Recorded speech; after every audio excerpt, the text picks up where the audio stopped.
get in. So then Donna's not letting people in. I'd say start Well, no, at it's 5. 6 o'clock. I think you should start to let people in. I'm gonna let them in. Okay. Yeah. And then I recorded. We're all good.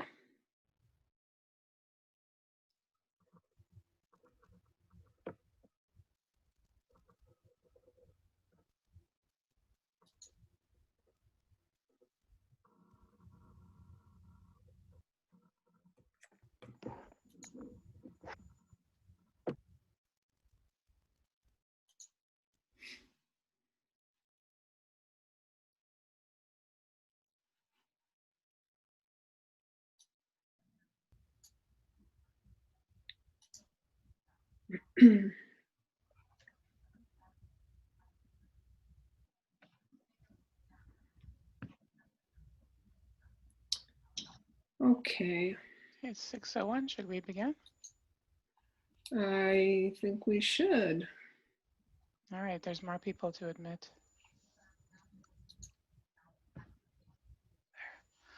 Good evening, everyone. I had a question if this was going to be, will this be recorded? Sorry. This will be recorded. Yes. Mm-hmm. Yes, we are recording. You're welcome. Yes. Greetings, everyone. Welcome to our 1-hour session on teaching reading with the brain and mind, connecting research to practice. We'd really like to thank the Door County Literacy Council for inviting us to present this session. This is a modified version of part 1 of the Reading League Wisconsin's 3-part series offered this past summer. So if you'd like more information on those 3 sessions, please check out our YouTube channel, which we put into the chat box already. And you can see the longer version of tonight's session, along with 2 other pieces of content that we will not get to tonight. As a reminder, please do keep your mics off. If you're having bandwidth issues, it can also be useful to keep your cameras turned off. We will be monitoring the chat, and there will be time at the end of this presentation, which should take about 45-ish minutes. So we'll save our questions till the end, at which time you're welcome to unmute and turn on your camera to ask a question or place it into the chat. There's also a note catcher that we provided for you. You're welcome to make a copy of that and use that tonight to jot down your thoughts. So I'm Amy McGovern. I'm a reading specialist. I've got 25 years. This is actually my 26th year in education. I've worn lots of hats, from classroom teacher to Title I reading teacher, literacy coach, direct instruction consultant, professional planner, all kinds of things. I'm currently the Associate Director for School Improvement Services at CISA 9.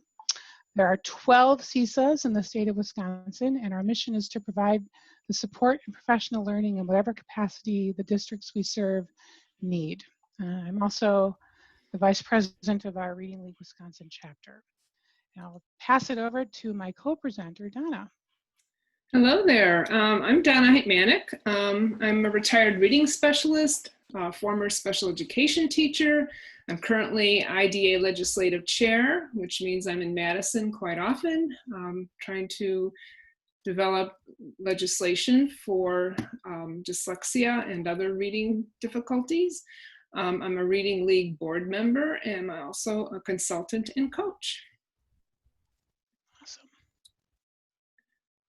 Okay, now. Oopsies, hang on. Here we go. So our mission at the Reading League is to advance awareness, understanding, and the use of evidence-aligned reading instruction in schools. And that actually happens to align with our mission for this short presentation tonight.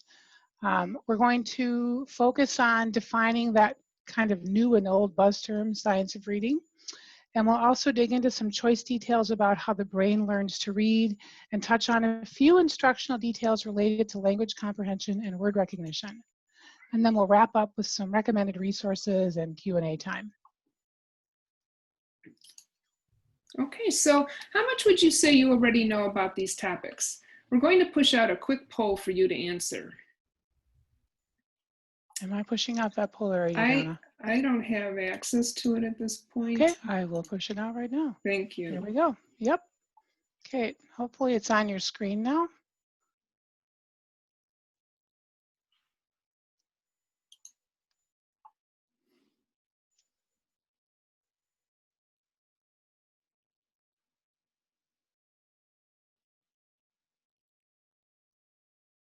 Okay. Dual tasking, admitting people, and also Exactly. monitoring the poll. Okay, so looks like we have most of our respondents. About 17 people have voted. I think we have 30 people on. We'll just give another second. If you can't see the poll, it might be hiding behind something on your screen. Okay.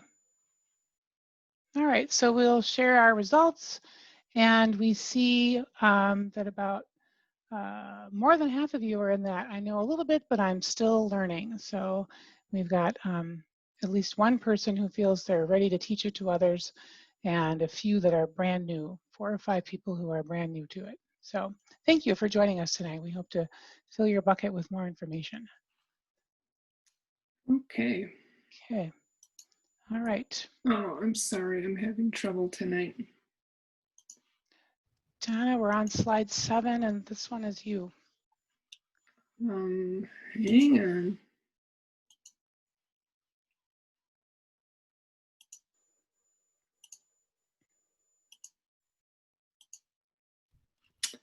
All right. I apologize. Amy, you might want to take this because I'm trying to find my notes here. Okay, so we're going to start by defining the science of reading.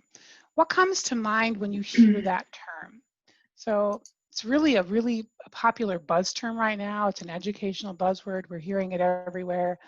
And we can safely bet within a few years, there's going to be all kinds of curricula that claim to be aligned to the science of reading, and assessments and so forth, and professional development. It's already happening, labeled that it's aligned to the science. So a good understanding of the science will really help us as be good consumers. And let's start with this definition from Mark Seidenberg, who is one of our own right here in Madison, a cognitive neuroscientist at Madison. So the science of reading is actually an accumulated body of basic clinical and brain research. It's gathered from the US and around the world. It's settled science, even though it's continually expanding and being redefined. The thing that makes it settled is this replication element. Replication is key in scientific studies, and you'll see that the key details in the science have been proven true time and time again with children across races and languages, countries. It's solid, settled science. So we should be especially skeptical of any claims that say something drastically different from this converging evidence. The science of reading has also been around for decades, as many, and has contributed, lots of fields have been contributing to it, including developmental psychology, linguistics, educational psych, and of course the cognitive and neurosciences, as well as educators like all of you sitting out there in our audience tonight. The science of reading is, contrary to what you may have heard, is really not just phonics. And finally, the science of reading has very important implications for helping children succeed in what is really truly one of the most complex human behaviors of all, learning to read. You ready, Donna? I'm hoping. Okay, so now we have a general idea of what we mean by the term science of reading. The term science of reading is built on and supports 2 fundamental truths. First, we were never born to read. Human speech evolved almost 2 million years ago, while the first writing systems were invented by humans only a few thousand years ago. Our brains are not hardwired to learn to read. We must repurpose brain structures and networks that evolved for other purposes. Second, the alphabetic principle is at the center of our alphabetic writing system. Our alphabet letters represent speech sounds in spoken words in a predictable way. The insight that letters represent speech sounds is called the alphabetic principle. For young children who are used to thinking of words in terms of the meaning they convey, this often is not very intuitive. Alphabetic writing systems contrast with the logographic writing systems from places like ancient Mesopotamia and Egypt, as well as current-day China. where written symbols stand for concepts or words rather than speech sounds. In this image, you can see the ways that the words fish, bird, axe, arrow, and bottle have been represented in those logographic writing systems. The Chinese writing system, where symbols represent concepts, is the reason that people speaking Cantonese and Mandarin can read the same text and get its meaning, even though they may not understand each other's spoken languages. The logographs represent concepts that they can both understand and relate to words in their respective spoken languages. It is similar to the way we can follow picture signs at any airport in the world, guiding us to the baggage claim, car rental, or restrooms. And even though we don't speak the local language. So today we know a great deal about how the brain learns to read. And shortly we're going to take a look at some current brain imaging information. But before the advent of all that brain imaging research, there was a theory put forth by Seidenberg and McClellan back in 1989. A theory about what happens in the brain while we're processing text. It's come to be known as the four-part processor. Seidenberg and McClellan identified 4 brain areas or processors that work together when we read written text. And this model explains how they interact. So when we look at the orthographic processor, and that processor analyzes written symbols and word structures. So in this case, we have the word bat.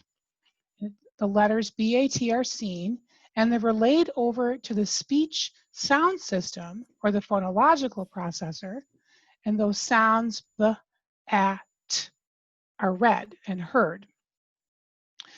Remember that the orthographic refers to print, and the phonological refers to the sounds or the phonemes in language.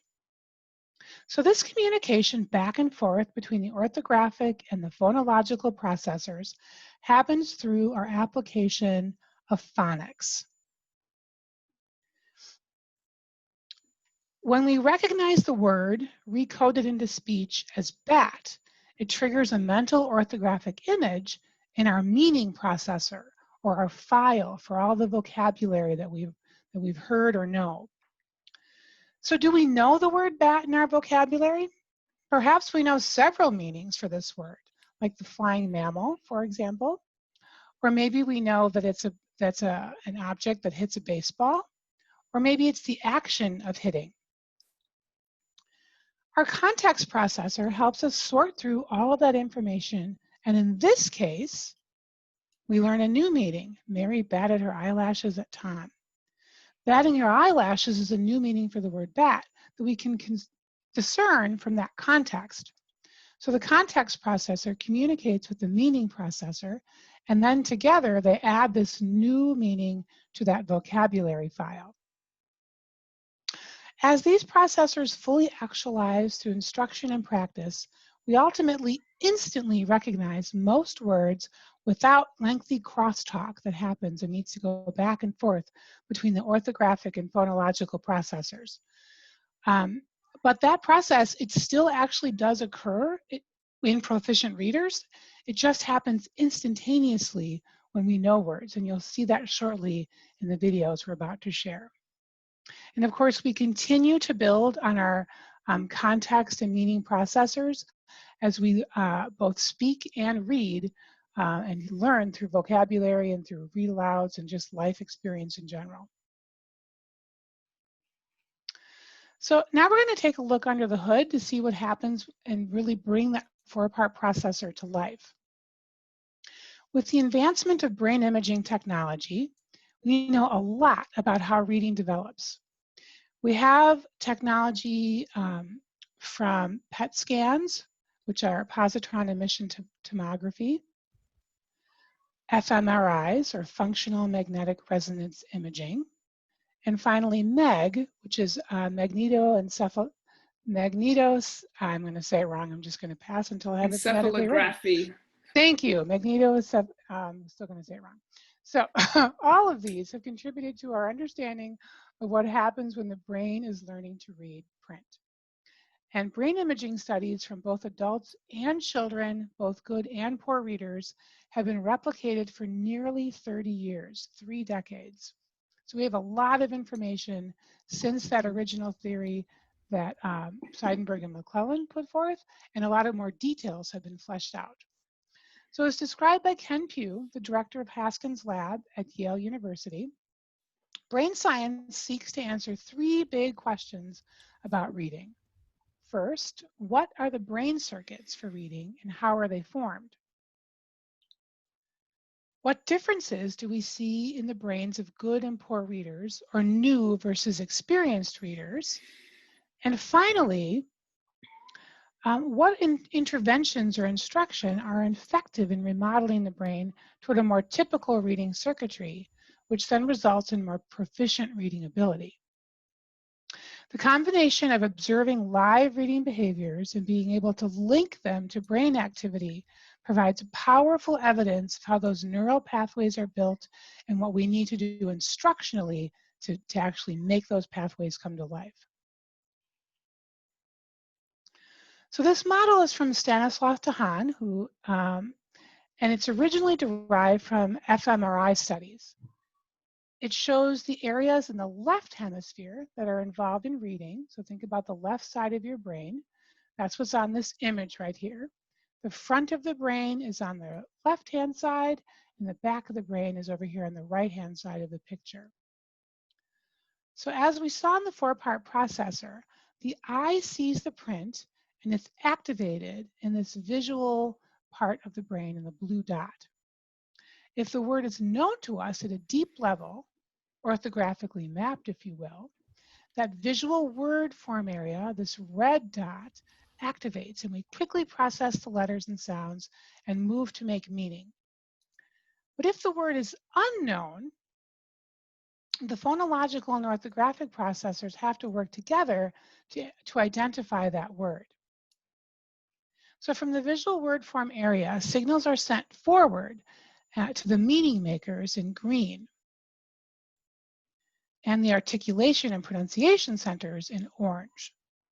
So the blue and red areas are the entryway to process print, and they lead to the green and orange areas that are used for us to make smooth speech.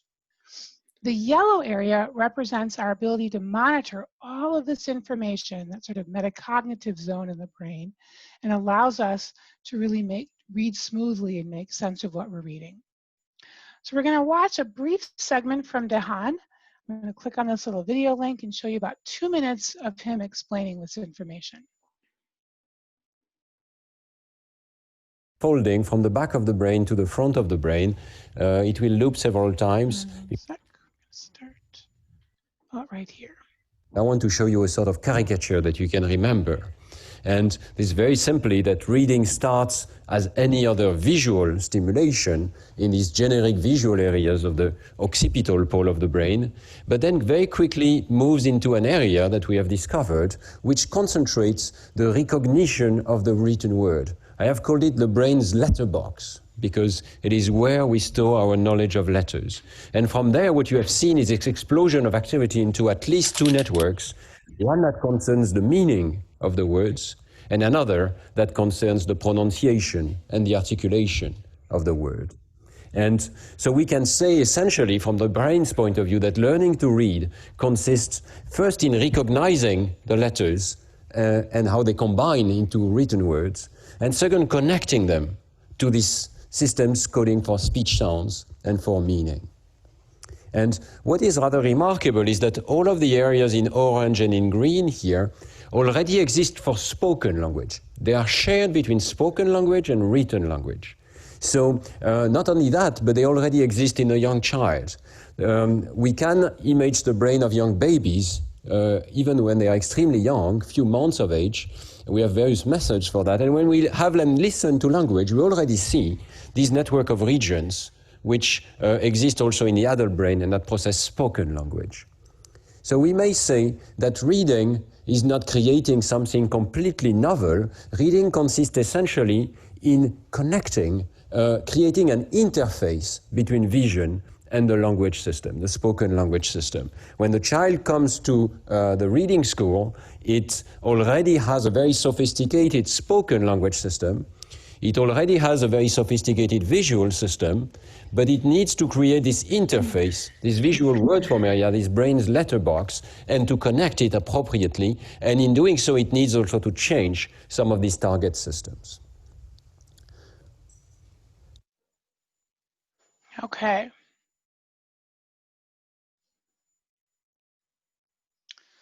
Hopefully you can see the PowerPoint again, the Google slideshow, right, Donna? Mm-hmm. Okay, good. So the fMRI, as he was citing there, gave us static pictures of the brain that allowed us to identify the areas and pathways that are critical for reading. If you've ever had an MRI, you know you've got to lie perfectly still as the machine images your body. Well, the F in fMRI stands for functional.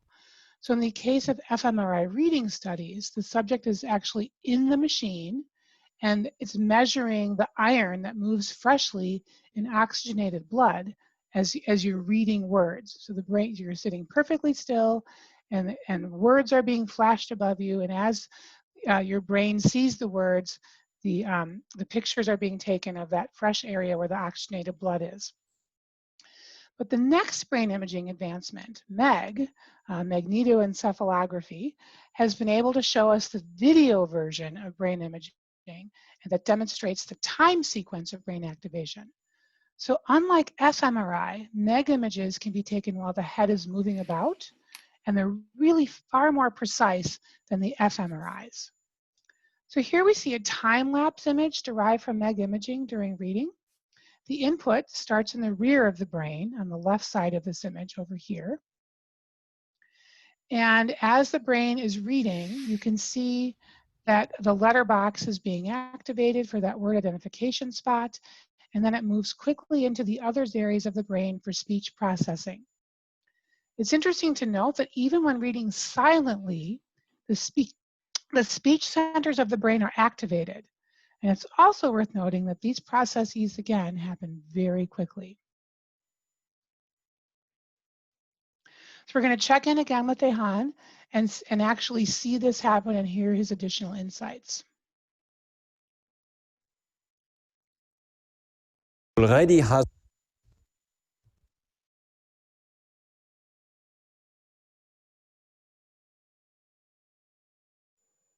software. I'll give an example of that at the end.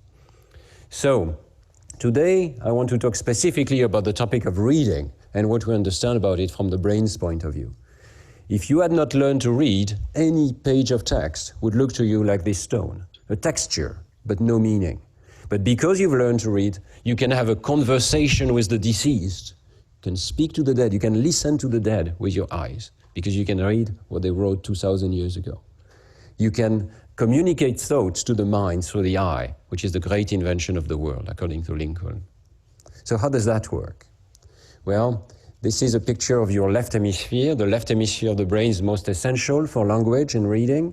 And just to orient you, this is the back of the brain, this is the front of the brain. It's been slightly inflated so you can see inside the folds. And now I want to show you the activation of the brain as you read one word. We see it in time. So let me start this. Here we go. And you have the word unfolding from the back of the brain to the front of the brain. It will loop several times. You can see the information enters into the occipital pole, which is the visual side of the brain, moves into the ventral areas, and then explodes into the left hemisphere distributed activity. I have no time, of course, to explain to you all of the details of this brain activity, but I want to show you a sort of... So that's the part we saw last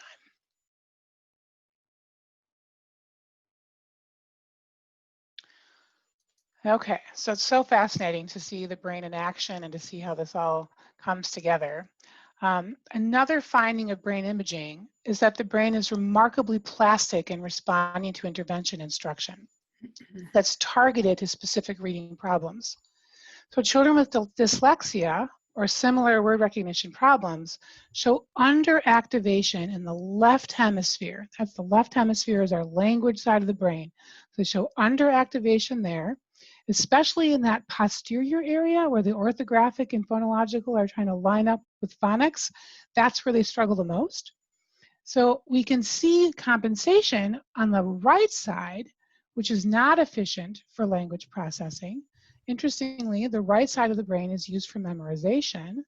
Think about those struggling readers you know. They tend to attempt to memorize their way into reading.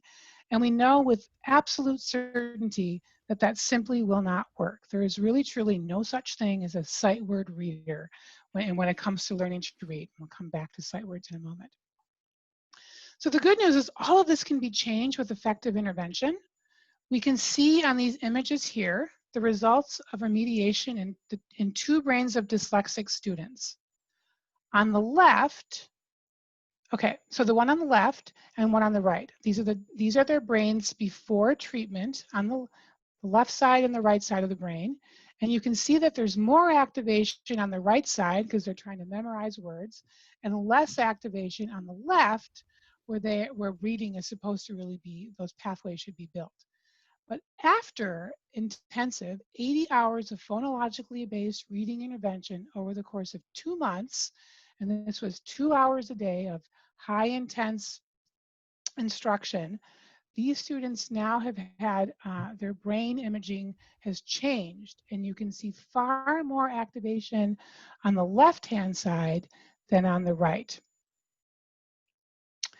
So it's super exciting.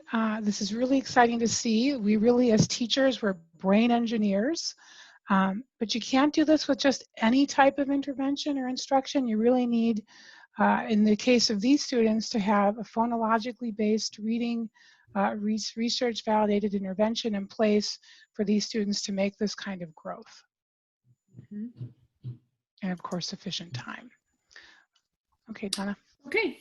One of the main findings of the brain imaging is that the reading circuits in the brain do not exist in their entirety before learning to read, although we all are born with the desire to understand and to be understood. According to Steven Pinker, spoken language in the typically developing child is hardwired and has been since humans first walked the earth, but written language must be bolted on, if you will, and developed through instruction and practice. Written language and the ability to read are not part of our biological wiring, at least not yet.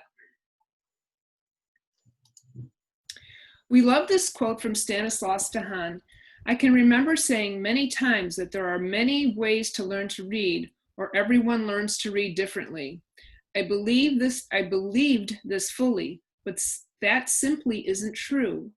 Now, that's not to say that children don't have learning differences, that some kids need more or less time on various subskills, but we know with great certainty what the brain needs to learn in order to become a reader. It's exciting and liberating to really own that understanding.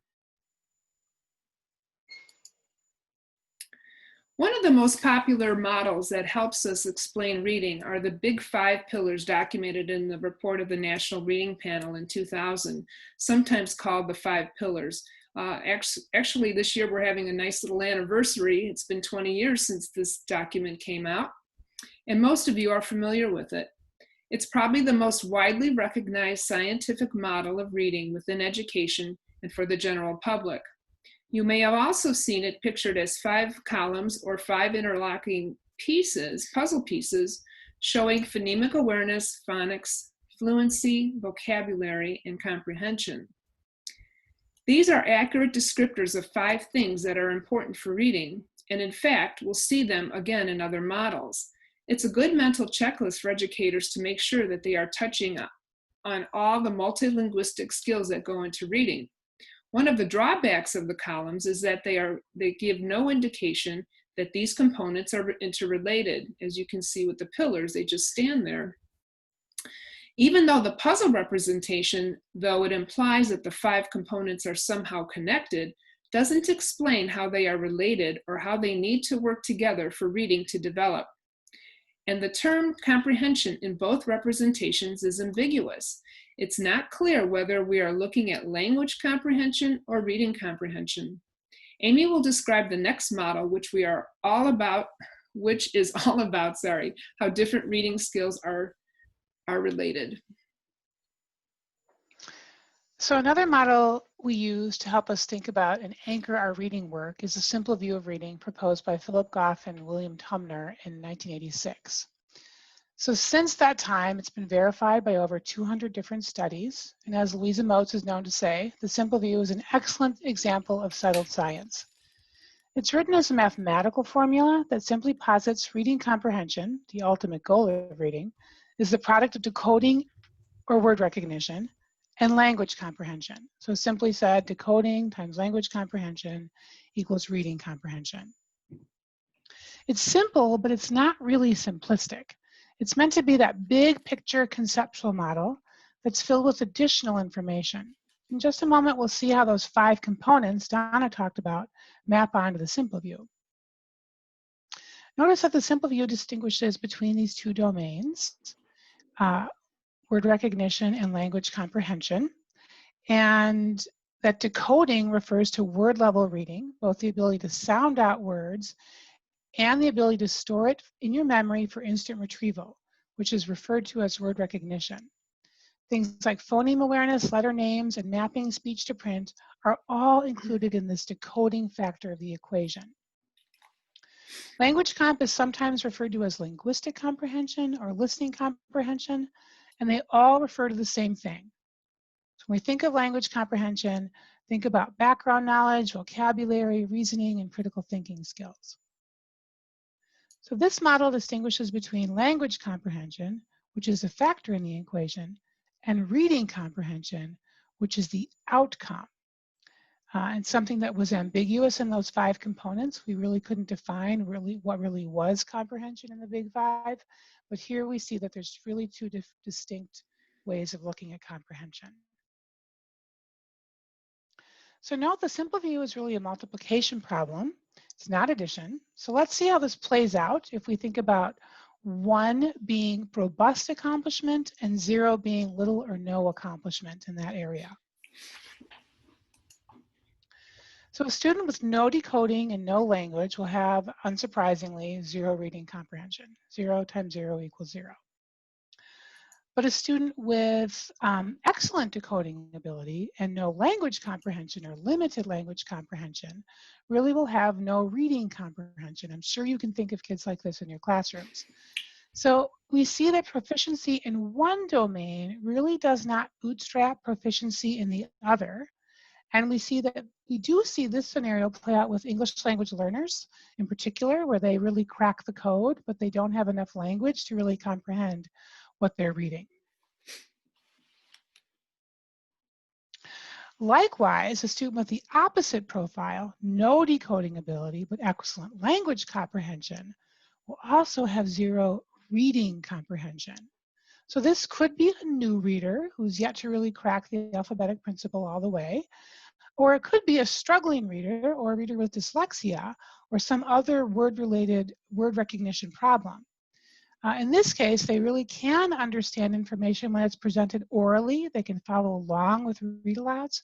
But when they're asked to read print and process the print, all those skills disappear. They can't really read to comprehend.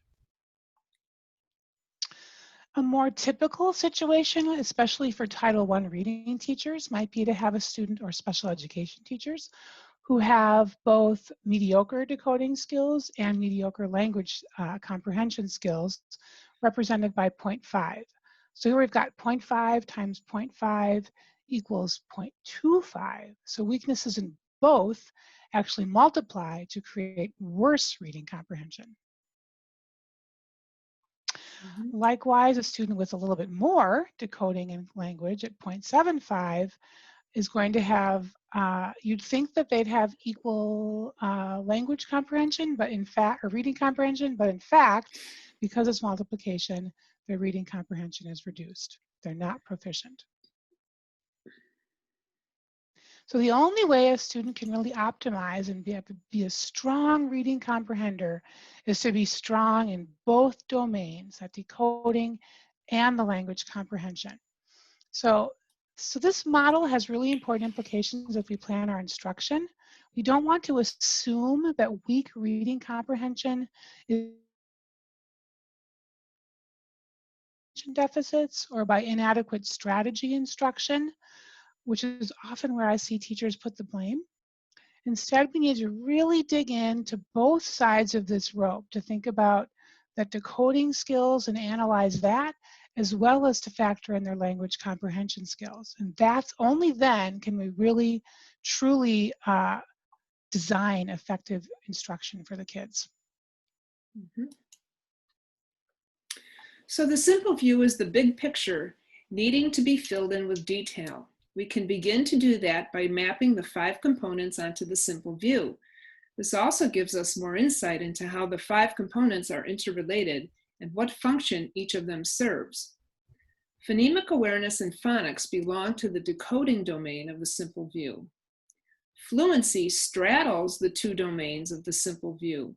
It's an observable characteristic of a reader who has moved from simply decoding to automatic word recognition, and it is also a facilitator of language comprehension by freeing up the cognitive space to apply those language comprehension skills when reading. Vocabulary clearly feeds into language comprehension. Completing this exercise makes us realize that the term comprehension, as used in the 5 components model, 5 pillars, is ambiguous. What is reading comprehension? It could refer either to the skills that go into building the language comprehension domain, or it could refer to the outcome of reading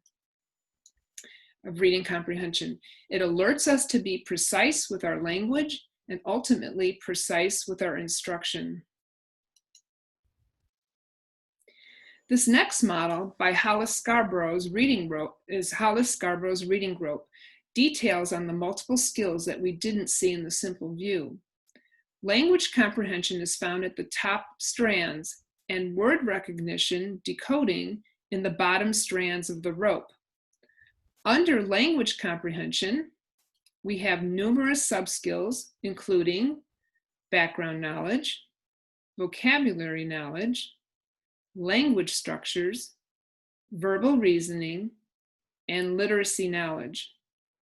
Under word recognition, we see phonological awareness, decoding and spelling, and sight recognition of familiar words.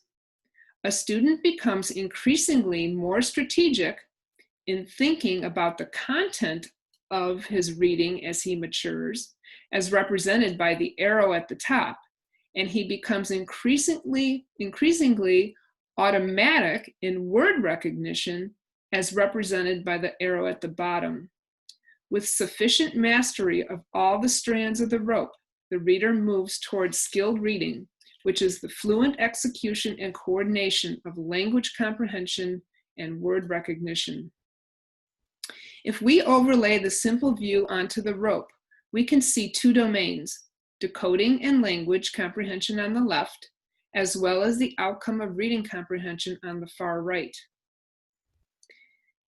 If you search for the 5 components, you can spot phonemic awareness and phonics, which is decoding and spelling, in the bottom word recognition strands. Vocabulary is in the upper language comprehension strands, and comprehension can refer to either the entire language comprehension domain or the final outcome of skilled reading. The only component we don't see named is fluency. This led me to understand that fluency is not really a skill. You have to be fluent at some tasks. In the case of reading, that task is word recognition, and fluency is represented by the increasingly automatic arrow on the word recognition strand. Fluency is the outward behavioral manifestation of the automaticity that is building in the brain. So when students are leaving high school, we are hoping that they are tightly wrapped into a strong rope in both word recognition and language comprehension. Let's start by looking at the strands in the language comprehension domain: background knowledge, vocabulary knowledge, language structures, verbal reasoning, and literacy knowledge. These strands are what enables us to make sense of what we're reading. They initially develop through oral language and are applied to written text once word recognition is sufficiently robust.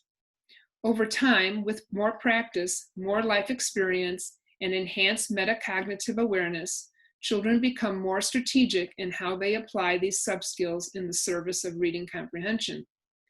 As many of us have witnessed, children vary in the language comprehension skills with which they arrive at school.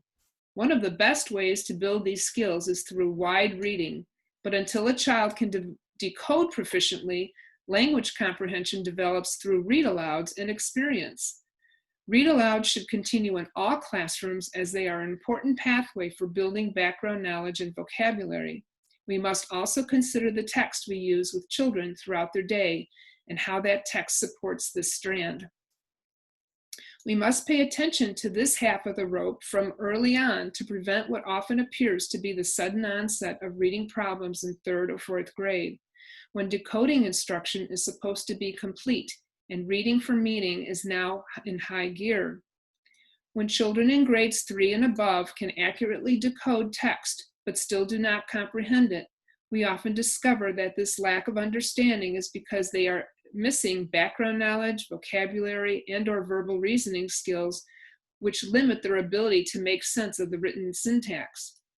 It's interesting to point out that the language comprehension strand gives some credence to curricula that build knowledge starting at very early ages.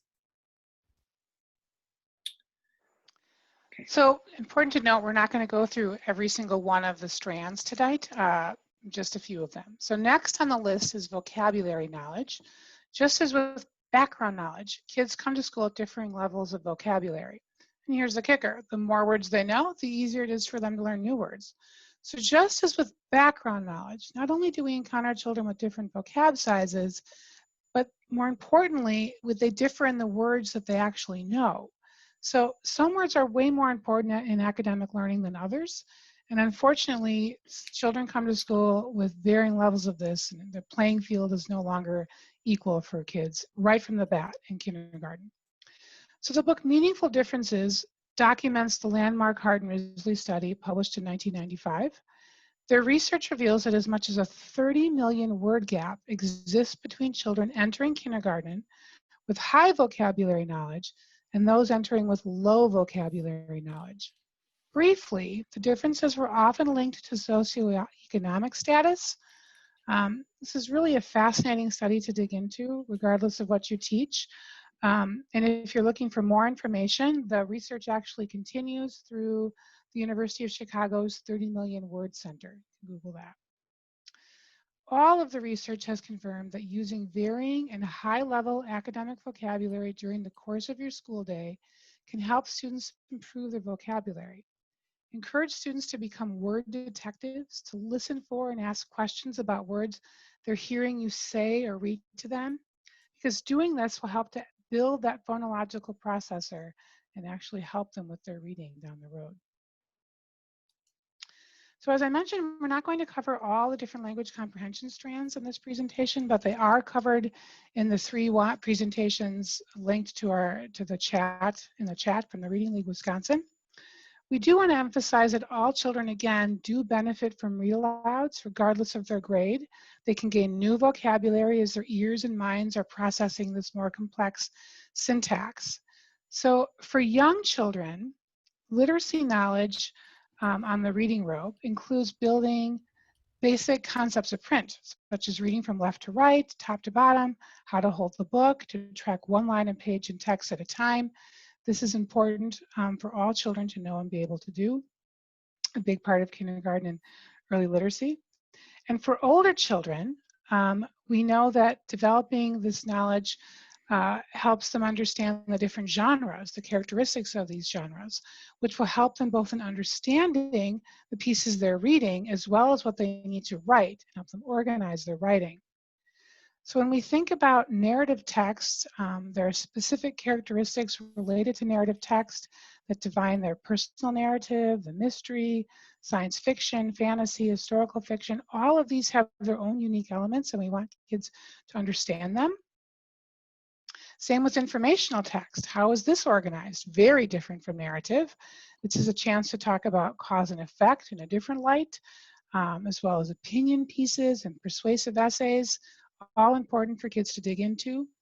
And poetry. We love poetry in all grades. There's a variety of rhythm and rhyme that can be explored with poetry, as well as universal sentence structures, unusual sentence structures that can be explored when we're looking at poetry. And finally, pragmatics, which is really the understanding of how the context contributes to meaning. So when we think about pragmatics in terms of literacy knowledge, we're listening for how students are adjusting their reading and writing based on the audience, that's the intended audience. And this applies to books they're reading as well as their own academic writing, whether it's letters or diaries or so forth. So pragmatics are an important part. Okay, it's time to switch gears to the other strand of the reading rope. This is the one on the bottom. It's the word recognition strand. Before we dig into that, let's take a look at Linnea Airey's phases of word reading development. Linnea Airey's model helps us see how the word recognition subskills in the bottom of the reading rope develop over time along a continuum. Note that these are not age-dependent phases. All readers go through these phases no matter what age reading instruction begins. It's important to think about those subskills in light of developmental continuum. How do children develop essential word reading proficiency, and how does instruction guide that development? Airey's model explains the journey through the word recognition strands of phonemic awareness and phonics on a route to automatic sight word reading. Most models show just 4 phases, though Airey has indicated that to become truly automatic may be a separate phase. These phases overlap. Let's look at them through the schooling lens. Pre-alphabetic is generally PK through K. Partial alphabetic is generally kindergarten through first. Full alphabetic is generally first through second. And consolidated alphabetic is generally 2 through third grade and up. Linnea Airey's work has been foundational in our understanding of the continuum in both reading and spelling. Again, it is important to recognize that these are not stages, but phases, and they are not discrete, but overlapping. Phase 1, in pre-alphabetic reading and writing, the child may use incidental visual cues to pretend read familiar words, but does not yet understand that letters represent speech sounds. For example, a 2.5-year-old points to the lettering on the box and says, mailbox. She's recognizing this environmental print and associating it directly with its function and meaning, not its speech sounds. Preschoolers love to do this. The writing may resemble a scribble more than a letter form. Phase 2, partial alphabetic reading and writing, the child has some letter knowledge and phoneme awareness and may represent some letters, sounds, and words, especially first or last sounds. Phase 3, the full alphabetic reading and writing, the child has phoneme awareness, knows basic sound symbol correspondences, and can sound out words and spell phonetically. In writing, the child provides a letter or letters for each sound in the word, even if they are not the conventional spellings. And finally, consolidated alphabetic reading and writing is phase 4. The child uses conventional spellings, has an ever-increasing number of words that are recognized automatically, uses strategies to figure out unknown words, and may segment words into morphological units. Because the recognition of words is mostly automatic, attention can be devoted primarily to comprehension. It is important to note that this model is descriptive of the phases that students move through. It is not an instructional guide for teachers. If a child is in the pre-alphabetic phase, for instance, we don't want to use environmental print as our instructional strategy. Our goal is to move them to the next phase where they begin to associate sounds and letters. So the key here is the right instruction at the right time. Explicit systematic instruction in phonological, phoneme awareness, letters, letter-sound correspondences, word structure, and morphology are all required to arrive at the consolidated alphabetic phase with a large automatic sight word lexicon. Each phase relies on the skills acquired in previous phases. Just a word of caution about the term sight words. We will now be defining that further as we examine each strand of the rope, But suffice it to say, we are not talking about memorizing a stack of words on flashcards. That would be assuming reading is a visual process, and now we know it is not. So let's move back to the bottom half of the reading rope to consider the three skill strands involved in word recognition: phonological awareness, decoding and spelling, and then sight word recognition of familiar words. Always remember the simple view of reading and how it easily maps on to the reading rope. Decoding times language comprehension equals reading comprehension. This theory has been proved again and again in the reading science research. The decoding factor in the equation is absolutely essential. This area is more technical than the language comprehension side, and it requires knowledge of the structure of the English language in order to really feel comfortable and confident in teaching all the students in your class to read. It also happens to be the area where, despite long-standing findings from reading research, there is still great conflict on over how to teach this word recognition strand. Children do vary in their ability to master word recognition. It's a skill that is completely unrelated to intelligence. So with the right kind of instruction and practice, children become more automatic in reading words, their fluency, so they can devote more time and attention to their comprehension. Remember that until a child can decode proficiently, language comprehension needs to develop through read-alouds above the reading ability of the child and through conversation and experience. Here's a graphic representation of the full scope of skills under the umbrella of phonological awareness. In the descending sizes of the pails, we see this awareness of increasingly smaller units of speech sounds. And in the shovels, we see the hierarchy of phonemic skills that go from simple at the bottom to the advanced at the top. Most of these skills in the phoneme hierarchy can be applied to each of these pails. In the process of learning about phonological awareness, we begin at the word awareness level by orally playing with rhymes and alliteration and by identifying word boundaries in a spoken sentence. Then we learn that a syllable is a word or a part of a word that contains one vowel sound. The awareness that each spoken syllable is built around a vowel sound is extremely useful for beginning decoders and spellers. The second strand, oh, Donna, are you reading this or am I? I'm sorry. No, that's you. Okay. The second strand in the word reading recognition domain is decoding. And this includes the alphabetic principle and the spelling to sound correspondence. So here's where we begin to connect the phonemes to the letter sounds in the process that we call phonics. The alphabetic principle is the concept that our written letters and letter combinations represent speech sounds. This is not a concept that's readily apparent to most children who are not used to thinking of words in this way. Each phoneme, which is that smallest speech sound, corresponds to a grapheme, a letter or letter combination that represents that speech sound in print. So even after understanding the alphabetic principle for decoding and reading, children may not connect it to encoding or spelling. And so they'll continue to approach spelling as a task of memorization instead of really understanding this reciprocal relationship between decoding and encoding.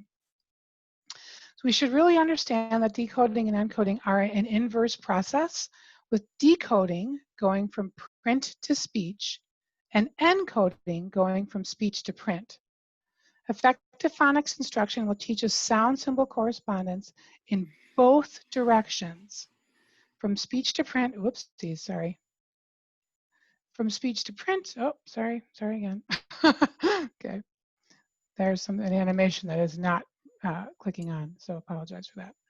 Okay, effective in phonics instruction really does need to move from speech to print and print to speech. We tend to assess children only on their reading, and we don't necessarily pay attention to the spelling as a window to their reading.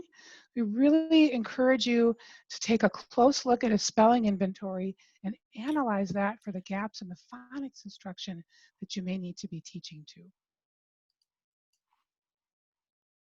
So this final strand in the word recognition domain is sight recognition of familiar words. And this term is so confusing, right? Because we've wrapped so many definitions around the word sight word. It's often used to signify a highly irregular word, a non-phonetic word, or a high frequency word. In both cases, we may be under the mistaken impression that these words need to be memorized by sight. It's not exactly the case. In the science of reading, we look at sight words, and this really refers to any word that can be recognized immediately and automatically. Think back to Dehaene's visual word form area and how a word gets in there. It has to be orthographically mapped so that we know the sound, the print, and the meaning, and all of those things come together for every single word we read. Every word wants to become a sight word. There is no such thing as needing to memorize a word. We really want them to be orthographically mapped. And that term is from Linnea Airy and David Kilpatrick. It's one you may not be familiar with. We're going to dig into that just a little bit in the time we have remaining. So again, not high frequency words, they're not phonetically irregular. So how do we achieve sight word recognition? We have just enough time here to touch on orthographic mapping. There are some resources at the end of our slideshow that will teach to this. So orthographic mapping is the process by which all words become sight words. It's probably the most important scientific discovery that you've actually never heard of unless you've read Equipped for Reading Success or David Kilpatrick's other book, Essentials for Overcoming Reading Difficulties. Got the title wrong. Okay, so whether readers develop orthographic mapping naturally or they require instruction and practice, it happens exactly the same way in the brain. It involves connecting the phonemes or the sounds to the spoken word and then representing those in the graphemes. In a typical reader, it takes 1 to 4 trips through this process to map speech to print and print to speech. Orthographic mapping does not occur through simple exposure to the whole word, like with flashcards, for example. Flashcards can be useful to practice words that have been, we've done this phoneme grapheme mapping process, but as a first step, we don't want to rely on flashcards. We want kids to process what they're seeing and what they're saying. Proficiency at both phonics correspondence and upper level phoneme manipulation tasks are really essential to this orthographic mapping process. Okay. So one last time on David Kilpatrick, this quote from him: understanding word recognition development, particularly orthographic mapping, represents the key to unlocking the mystery behind most reading difficulties.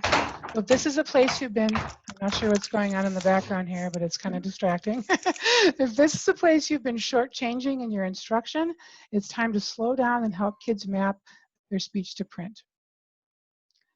Okay. So we've got a number of books that we've used to inform our work, and we highly encourage you to add to your library. There's really not a book you can go wrong with here. I did call out Essentials and then Equipped for Reading Success, which is not pictured. And we have Bringing Words to Life in our text as well. Do we want to take a few minutes to take some questions at this point, since we're coming up to 7 o'clock here, Donna? I didn't see any in the chat. Jeannie, do we have any questions in the chat? She is muted, I think.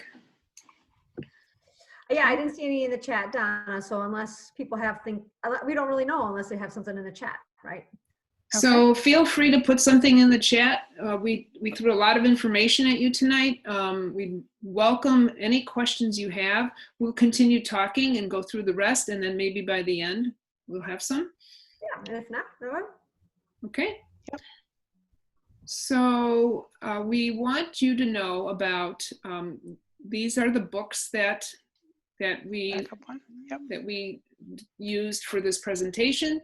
And the next slide talks about some current, what do we call these? Podcasts, yep, that have been circulating around. Emily Hanford has produced a series of audio documentaries on reading that are thoroughly researched and very informative. In fact, Emily's reporting is one of the main reasons that the science of reading is such a hot topic today. We highly recommend her first 3 podcasts and look forward to her 4th coming up this week. Of course, Actually, it's already out. This is old out. information. Yep. This is out. The last one is out. Yep. We'd also welcome you to join us at the Reading League. And we're going to talk a little bit. The next slide is our 4th annual conference is coming up, The Science of Reading, now more than ever. It's only $99 for 20 sessions. Of course, it's all virtual, and you can't go wrong because you can listen to it on your own time. So if your interest is piqued on what the science of reading is and how you can use research to influence your practice, this would be an excellent conference for you to attend. And this is the national conference. There are several states, including Wisconsin, that have local chapters, affiliate chapters. So this is the national conference that our parent organization out of New York is hosting. Lots of really excellent presenters. Lots of good stuff there. Yeah. And then we have several slides of more links for you to understand exactly what we put into this, this presentation. It's slide 44, 45. 46 and 47. Yeah. 48, so each one of the 49. strands, Yep. Lots of links for each of the strands. Yep.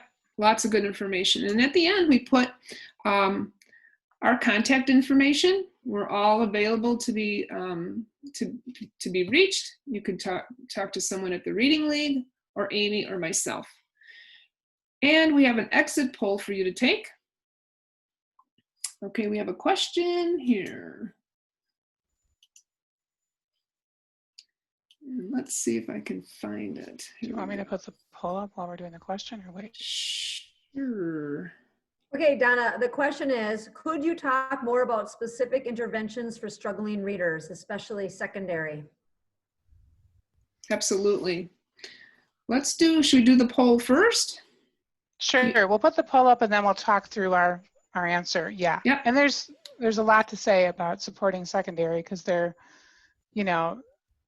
Yep. They're so defeated, right? They're really exactly very good about reading. From the program standpoint, I think Language Live is one of the best available for high school and in middle school students because it takes the hard part of teaching that foundational stuff and makes it private for the student online. And then the teacher-directed portion is all on the language comprehension and the reading comprehension. So it's a strong one. Yeah, Donna, do you want to share anything? Sure. Typically, when kids are having difficulties at the higher end of the grades, a lot of it comes back to their decoding issues. 80% of struggling readers have decoding issues. And so if we address those decoding issues, then we can bring along the comprehension and the language portion of the rope, as you learned tonight. So as you know, you have to have both, because they both equal a strong reader. So there are ways to do some interventions, like Amy said, Language Live is a great one. There's also different programs to build up the decoding part as well as the comprehension, and that's what you got to do. There's a technique called dialogic reading. You can have kids read several times and then to really dig deep into what they're reading. I can't think of anything off the top of my head right now. I would want to add on, Donna, rewards program from Voices. Rewards, yeah, corrective reading. There's another, it really depends on what the need is. You have to think about what the need is for the student. So, and probably there's a phonological deficit, so there has to be something tied to instruction that meets that need.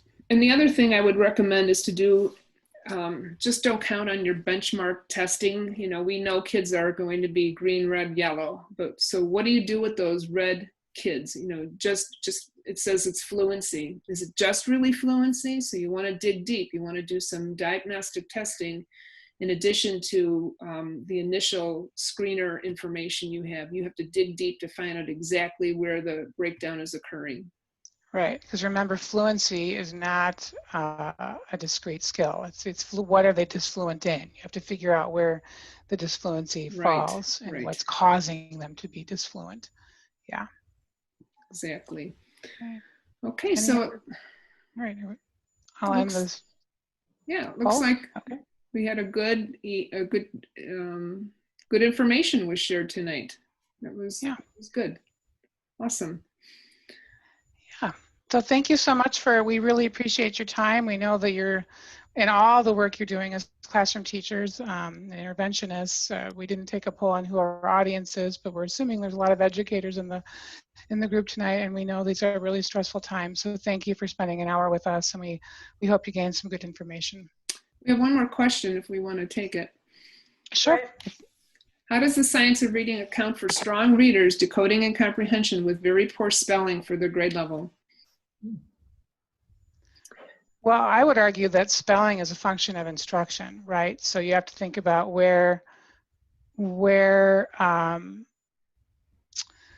what's happening instructionally with spelling and when did it happen.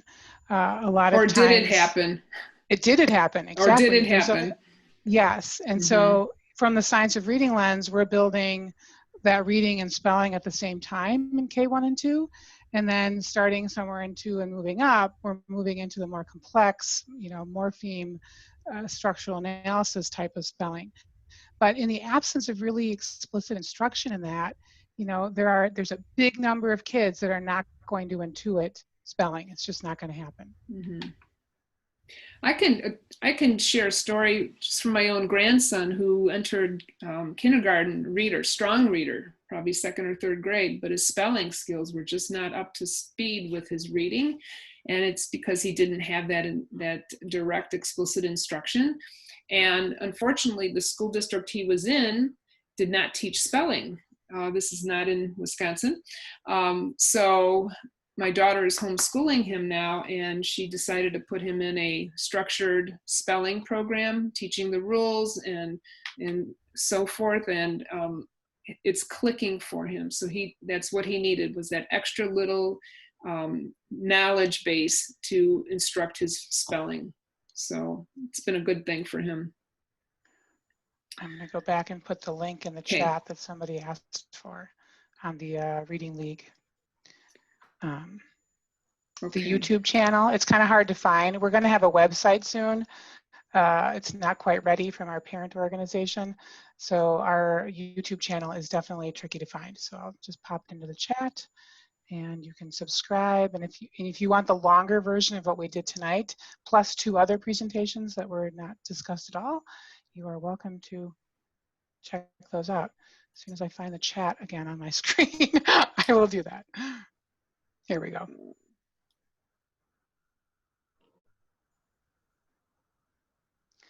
Okay, any other questions? You're welcome to unmute if you'd like to. We have a couple of new messages. Okay. Of course, they went away. I don't know what happened. Okay, no, I don't see any more. All right, thank you so much, you guys. We'll let you go. Oh, wait, here we go. Regarding spelling, keep in mind that spelling is more difficult than reading and may simply be lagging behind, even with good instruction. That's true. That was from our president, Mary Newton, of our national branch, or our local branch. I didn't know she was peeking in on us. That's awesome. Yeah. Okay, folks, thank you so much for coming. We really, really appreciate it. Good night. Have a great evening. Take care. Thank you. You're welcome. Oh, craps. All right, I'm going to stop the